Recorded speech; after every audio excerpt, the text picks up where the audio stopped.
Party ఏదైనా అసంతృప్తి వస్తే చాలు వాస్తవాలు బయటకు వచ్చేస్తుంటాయి. అది ఈ పార్టీ ఆ పార్టీ అని కాదు, పార్టీ ఏదైనా సరే ఇది కామన్గా జరిగేదే. నమ్మకం లేని చోట, నిజాయితీ లేని చోట, నిబద్ధత లేని చోట నిజంగా అడ్డంగా ఆధారాలతో సహా బయట పెట్టేస్తారు అది ఎవరైనా సరే.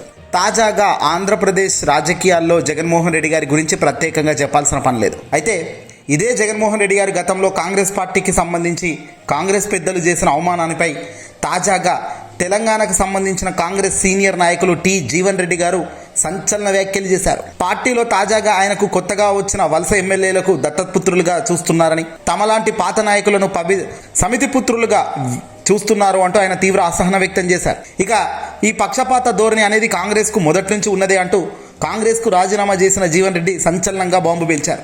గతంలో వైఎస్ రాజశేఖర రెడ్డి గారి కుమారుడైన వైఎస్ జగన్మోహన్ రెడ్డి గారి విషయంలో కూడా ఇదే కాంగ్రెస్ పార్టీ చేసిన ఈ తప్పే ఇప్పుడు మళ్ళీ పునరావృతం చేస్తుంది అని ఆయన విశ్లేషించారు.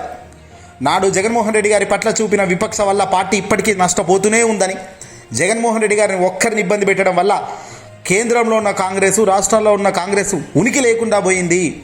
ఆంధ్రప్రదేశ్లో అయితే అసలు కాంగ్రెస్ ఇప్పుడు కాదు మరో 100 ఏళ్ళైనా దాన్ని నిలదొక్కునే పరిస్థితి లేదు అంటూ కూడా ఆయన వ్యాఖ్యానించారు. జగన్ నాడో నేడు ఏదో ఒక పదవి ఆశించారని, ఆయన్ను కన్విన్స్ చేసి ఉంటే పరిస్థితి వేరుగా ఉండేదని, ఆయన్ను కన్విన్స్ చేయకపోగా ఆయన్ను తీవ్రంగా ఇబ్బంది పెట్టారు.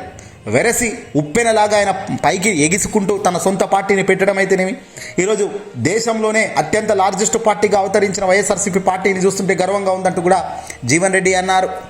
తన సన్నిహితుడు మార్కెట్ కమిటీ మాజీ చైర్మన్ గంగారెడ్డి హత్య జరిగినప్పుడు ముఖ్యమంత్రి రేవంత్ రెడ్డి కనీసం పరామర్శించలేదని కూడా జీవన్ రెడ్డి ఇక్కడ ఆవేదన వ్యక్తం చేశారు.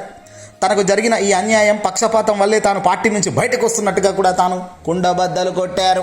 ఏదైనా పార్టీ అన్నప్పుడు విలువలు, విశ్వసనీయత అనేది ఉండాలని, ఏదేమైనప్పటికీ ఆ విలువలు లేనప్పుడు, ఆ విశ్వసనీయత లేనప్పుడు పార్టీలో ఉంటే ఎంత, లేకపోతే ఎంత. కానీ ముఖ్యమంత్రి చేస్తున్న పనులు తప్పుపడుతూనే గతంలో కూడా కాంగ్రెస్ చేసిన ఇలాంటి పక్షపాత ధోరణి వల్లే పార్టీ నాశనమైందని, అదే ధోరణితో కంటిన్యూ అవుతున్నారని, ఇలాగే కంటిన్యూ కండి, మీరు మొత్తం కూడా పునరావృతం జగన్మోహన్ రెడ్డి గారిని ఆ రోజు ఇబ్బంది పెడితే ఎలాగైందో నేడు కూడా అలాగే జరుగుతుంది, అలాంటి వాళ్ళ అవకాశాలు ఇస్తున్నారు మీరు అంటూ కూడా జగన్మోహన్ రెడ్డి గారికి ఉద్దేశించి జీవన్ రెడ్డి అన్నారు. అంటే గతంలో నిజంగా వైఎస్ రాజశేఖర రెడ్డి గారి మరణానంతరం జగన్మోహన్ రెడ్డి గారిని అత్యంత దారుణంగా హింసించిన పార్టీ ఏదైనా ఉందంటే అది కాంగ్రెస్ పార్టీ, చంద్రబాబు నాయుడు గారే. తెలుగుదేశం, కాంగ్రెస్ కలిసికట్టుగా జగన్మోహన్ రెడ్డి గారిని అనగదొక్కే ప్రయత్నం చేసినప్పుడు ప్రకృతి మాత్రం రివర్స్, ఒక ఉప్పెనలాగా తనను పైకి లేపింది. ప్రజల గుండెల్లో నుంచి వచ్చిన ఆ ప్రేమ, ఆప్యాయతకు ఒక అడ్డాగా జగన్మోహన్ రెడ్డి గారి పార్టీ మారడమే కాదు, ఆ పార్టీ సుదీర్ఘ రాజకీయంగా పోరాటం చేసింది. 18 నెలల పాటు జైలు పంపించారు జగన్మోహన్ రెడ్డి గారిపై అవినీతి కేసులు అన్నీ పెట్టి. కానీ అల్టిమేట్గా 18 నెలల తర్వాత తాను బయటకు రాలేదా? వచ్చిన తర్వాత తాను ఏకంగా ముఖ్యమంత్రిలాగా 2019 నుంచి 24 దాకా అధికారంలో ఒక విప్లవాత్మకమైన మార్పులు తేలేదా?